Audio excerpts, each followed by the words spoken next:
5 seconds. A person who is not dealing in an expert way with a specific subject will naturally go in for generalizations. I am not expert, and so I can say many things about many subjects. Looking at this institute from a distance and looking at its publications, it seems to me that it has been making good progress. We have been told that similar institutes in other countries have begun to appreciate the work of this one. There can be no doubt about the importance of the work which you are called upon to do. I am glad that from a small annual business session, this gathering taking advantage of the presence of so many distinguished persons who have come here today will spread out into a conference on a specific subject matter, namely recruitment and training for the public services. I feel that this is something really solid and worthwhile. I am quite sure that it will bear results.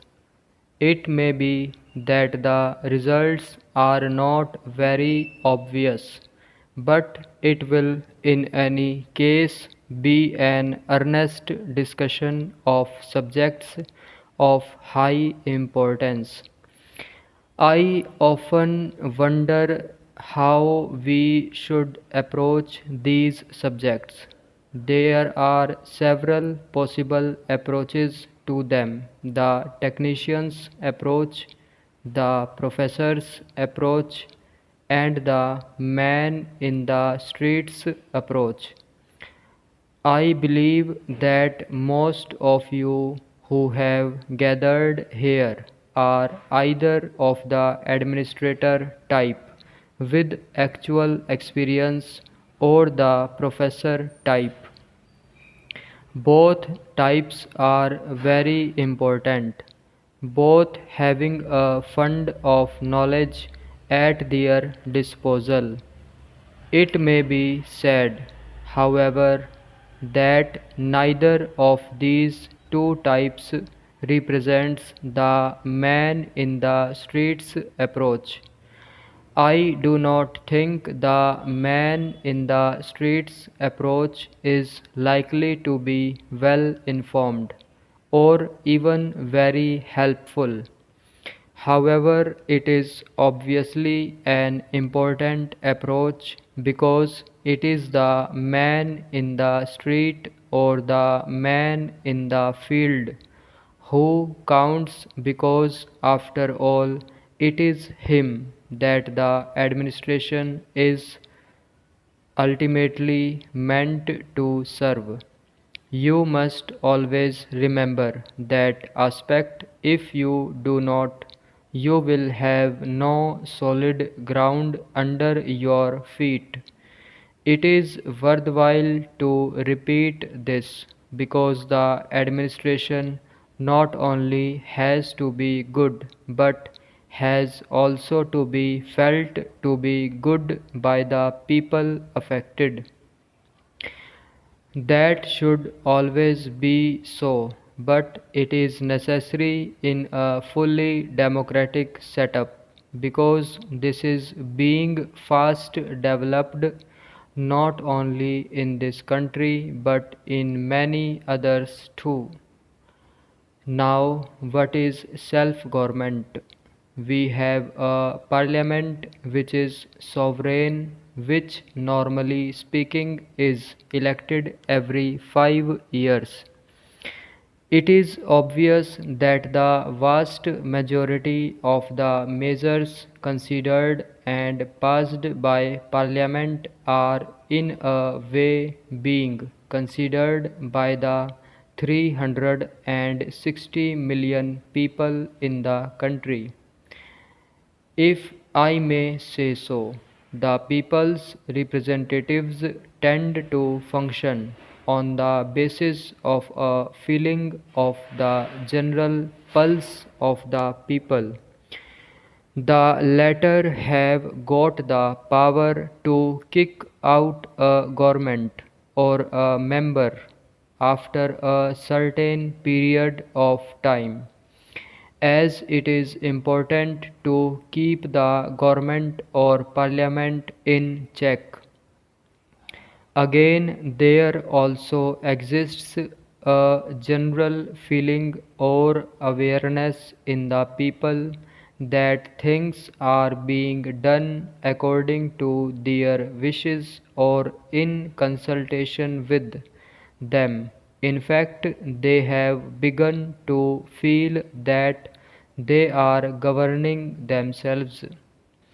This is only partly true, but it is true enough in the sense that there is a check on the government and also on parliament, and that it can be kicked out if it went too far in any direction. Therefore, it behaves and tries to keep in line with public opinion. By and large, a parliament or a government does what is reasonable without really making a reference to the people, so long as it gives the impression that democracy has been preserved and that people are being consulted, that their wishes are being respected, all is well. But whether they are actually consulted or not is another matter. If they get the impression that things are being imposed upon them, then friction arises. Apart from doing his work, the administrator, whether he is low down or high up in the scale, must give the impression, even if that impression is not cent per cent correct, that he is working through the public will and carrying it out. Of course, it cannot always be done. The administrator cannot carry out everybody's will, but he must give the broad impression that he is functioning in accordance with the public will, always thinking of the public grievances, trying to remedy them, and consulting the people. Whether such impression is created or not depends upon the manner in which the administration functions. It is quite essential in a democracy to create this impression in the interest of both the public and the administrator. Otherwise, democracy rebels, perhaps not immediately, but after a period of time. Stop.